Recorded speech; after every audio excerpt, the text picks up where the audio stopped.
चंद्रापीठ कथा श्रृंखला में आप सभी का स्वागत। इंटरमीडिएट कक्षा 12 के पाठ्यक्रम में निर्धारित चंद्रापीठ कथा का जो अंश है उसकी आज मैं आपके समक्ष 34वीं कड़ी प्रस्तुत करूँगा। इस 34वीं कड़ी में 34वां गद्यांश आपके समक्ष प्रस्तुत करूं। इससे पहले के गद्यांश में आपने देखा, गद्यांशों में पत्र लेखा हेमकूट से लौटकर चंद्रापीठ से कादंबरी की विरह व्यथा का वर्णन करती है। कादंबरी किस तरह से चंद्रापीठ के प्रेम में पागल हो गई है, वह इस पागलपन के लिए चंद्रापीठ को ही उत्तरदायी ठहराती है। पत्रलेखा के समझाने पर वह पत्रलेखा कादंबरी का संदेश लेकर कि चंद्रापीठ को जाओ लेकर के आओ, चंद्रापीठ के पास आई है। इस सारी बातों को सुनने के बाद धीर स्वभाव का होता हुआ भी चंद्रापीठ अत्यंत व्याकुल हो गया। इसी बीच अब प्रस्तुत गद्यांश में आप देखेंगे, इसी बीच प्रतिहारी वहाँ आकर निवेदन करती है कि हे युवराज, रानी विलासवती आदेश देती हैं कि जो पत्रलेखा है, मैंने सुना है कि वह आ गई है। आपको देखे हुए भी बहुत समय बीत गया है, अतः पत्रलेखा के साथ लेकर आ जाओ। चंद्रापीठ इस बात को सुनकर संदेह के झूले पर सवार उसका मन सोचने लगता है, माँ मुझे एक क्षण भी देखे बिना न देखने पर दुखी हो जाती है।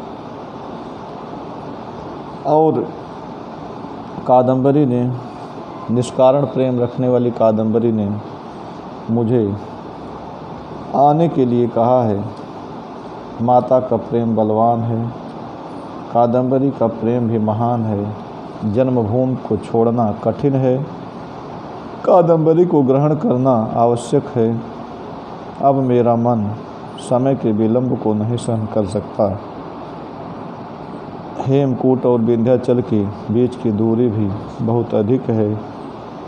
यह सब सोचते हुए चंद्रापीठ प्रतिहारी के द्वारा बताए गए मार्ग से अपनी माता के पास पहुंच गया और वहीं पर अत्यंत उत्कंठा के साथ दिन को बिताया।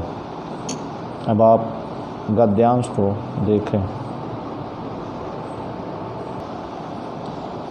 अत्रांतरे प्रविश्य प्रतिहारी व्यज्ञापयत युवराज देवी विलासवती समादिशति सुतं मया पृष्ठतः स्थिता पत्रलेखा पुनः परागता इति तवापि कापि महती बेला वर्तते दृष्टस्य तत् अनया सहित एव आगच्छ इति चंद्रापीडस्तु तत्आकर्ण्य चेतस्य करोत् अहो संदेह दोलाधिरूढ़ं मे जीवितम् एवं अम्बा निमेषमपि माम अपश्यन्ति दुःखमास्ते एवं आज्ञापितम् आगमनाय में निष्कारण वत्सलया देव्या कादंबर्या बलवान जननी स्नेहः गरीयान गंधर्वराजसुतानुरागः दुस्त्यजा जन्मभूमिः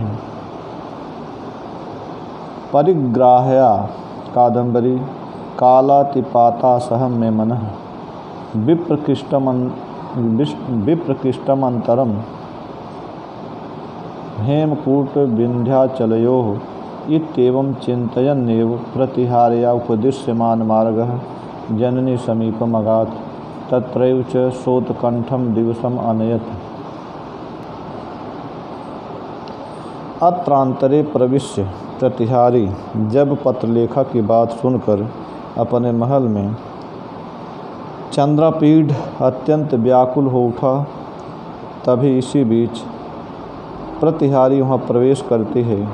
अत्यंत इसी बीच प्रविष्ट होकर प्रतिहारी विज्ञापित प्रतिहारी ने निवेदन किया कि युवराज, हे राजकुमार, देवी विलासवती समादिशति, महारानी विलासवती आदेश देती हैं कि सूतम मया पृष्ठतः स्थिता पत्रलेखा पुनः आगता।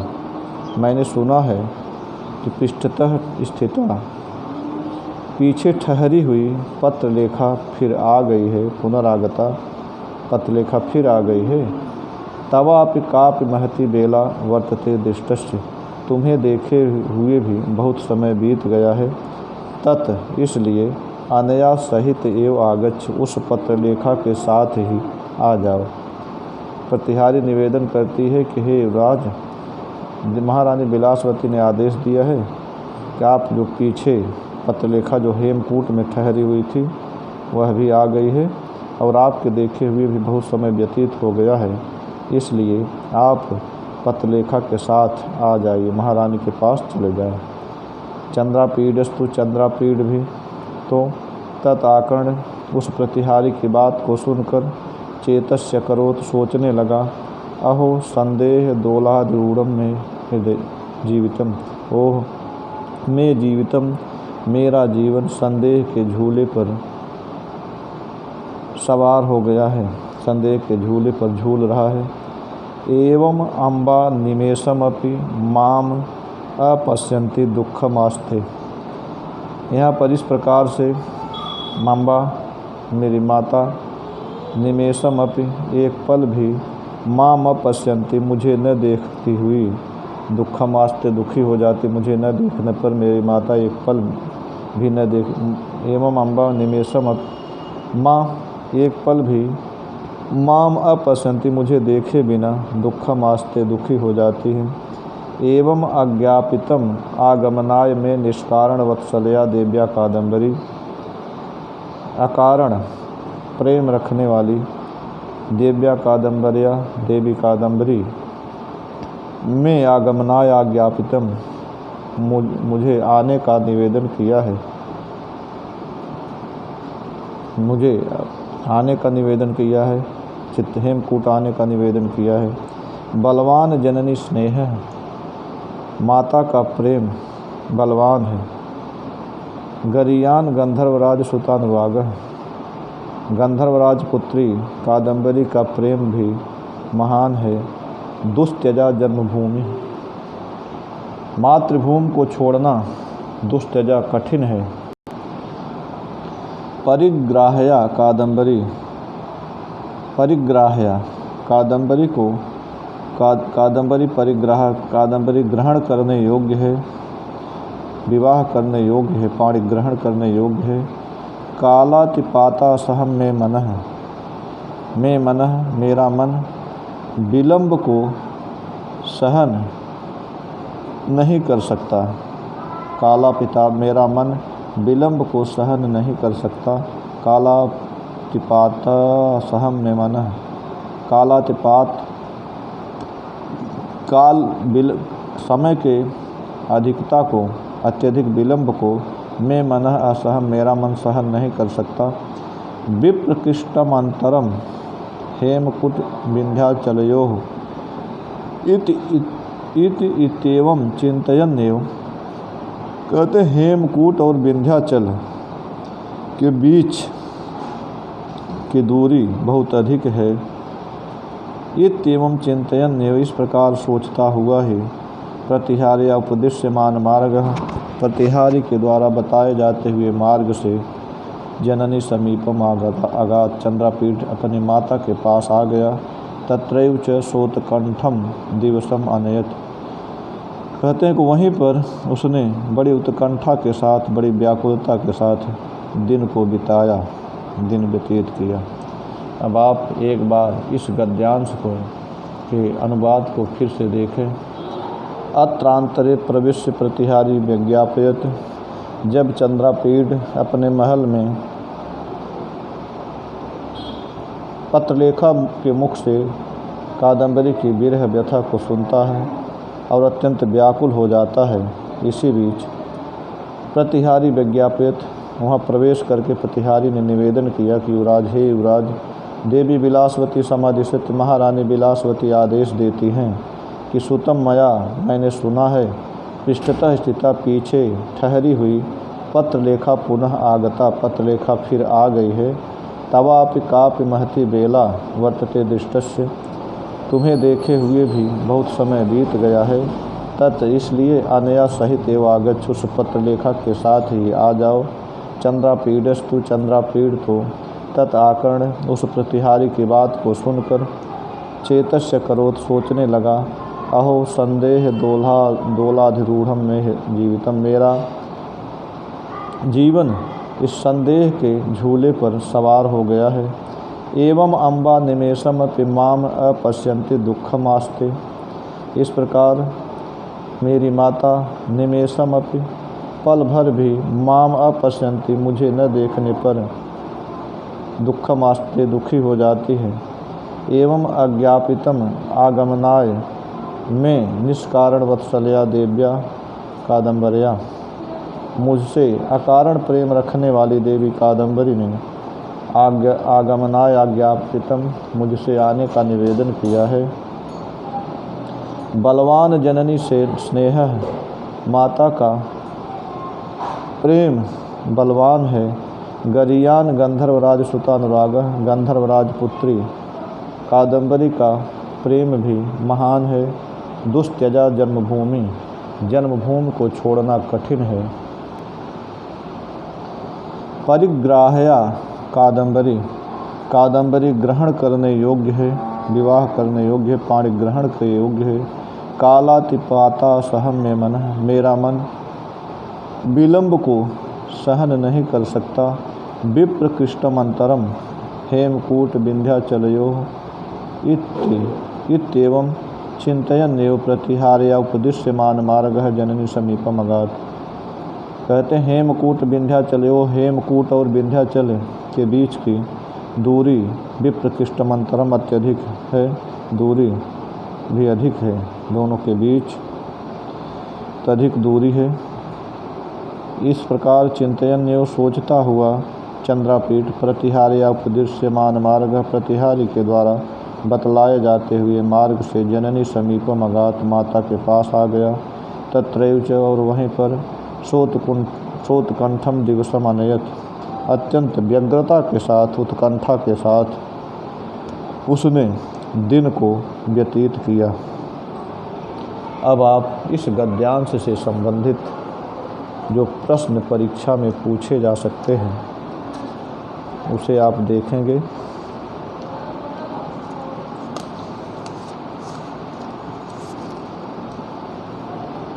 पहला प्रश्न है, अस्य गद्यांशस्य प्रणेता, अस्य गद्यांशस्य प्रणेता कः, इस गद्यांश के प्रणेता रचने वाले कौन हैं? तो अस्य, इस गद्यांश, अस्य गद्यांश से प्रणेता बाणभट्ट, इस गद्यांश के प्रणेता बाणभट्ट हैं। अत्रांतरे प्रविश्य का व्यज्ञापयत, अत्रांतरे प्रविश्य का व्यज्ञापयत, इसी बीच वहाँ प्रवेश करके किसने निवेदन किया? अत्रांतरे प्रविश्य प्रतिहारी व्यज्ञापयत, इसी बीच वहाँ प्रवेश करके प्रतिहारी ने निवेदन किया। संदेह दोलाधिरूढ़ कस्य जीवितम, संदेह के झूले पर किसका जीवन सवार है? इसमें हो जाएगा संदेह के झूले पर चंद्रापीडस्य जीवितम, संदेह के झूले पर सवार चंद्रापीड का जीवन है। का चंद्रापीडम अपश्यन्ति दुखम आस्ते, कौन चंद्रापीड को न देखने पर दुखी हो जाती? तो चंद्रापीडस्य अम्बा, चंद्रापीडम अपश्यन्ति दुखम आस्ते, चंद्रापीड के न देखने पर दुखी हो जाती है। कस्य स्नेह बलवान, किसका प्रेम बलवान होता है? जननी स्नेह बलवान, जननी माता का प्रेम बलवान होता है। कस्याह अनुरागः गरीयान, किसका प्रेम महान है? गंधर्वराज सुतानुरागः गरीयान, गंधर्व राजपुत्री का अनुराग बलवान है। का दुस्त्यजा अस्ति, जन्मभूमि कौन कठिनाई से छोड़ने योग्य है, जन्मभूमि कठिनाई से छोड़ने योग्य है। कस्य मनः कालातिपाता सहम अस्ति, किसका मन अत्यधिक विलंब को नहीं सह सकता। चंद्रापीडस्य मनः कालातिपातम असहम अस्ति,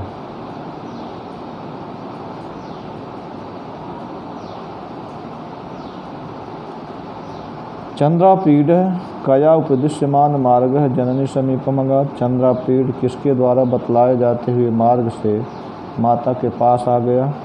चंद्रापीड प्रतिहार्य उपदिश्यमान मार्ग जननी समीपमगात, चंद्रापीड प्रतिहारी के द्वारा बतलाए जाते हुए मार्ग से माता के पास आ गया। परागता लौट आई है। संदेह दोलाधिरूढ़म, संदेह रूपी झूले पर सवार। दुष्त्यजा कठिनाई से छोड़ने योग्य। कालातिपाता सहम विलंब को न सहन करने योग्य। परिग्राह्या ग्रहण करने योग्य। विप्रकृष्टम अंतरम बहुत अधिक दूरी। इस प्रकार से यह 34वां गद्य और 34वीं कड़ी समाप्त हुई। अगले गद्यांश में अगली कड़ी में हम फिर मिलेंगे। तब तक के लिए धन्यवाद।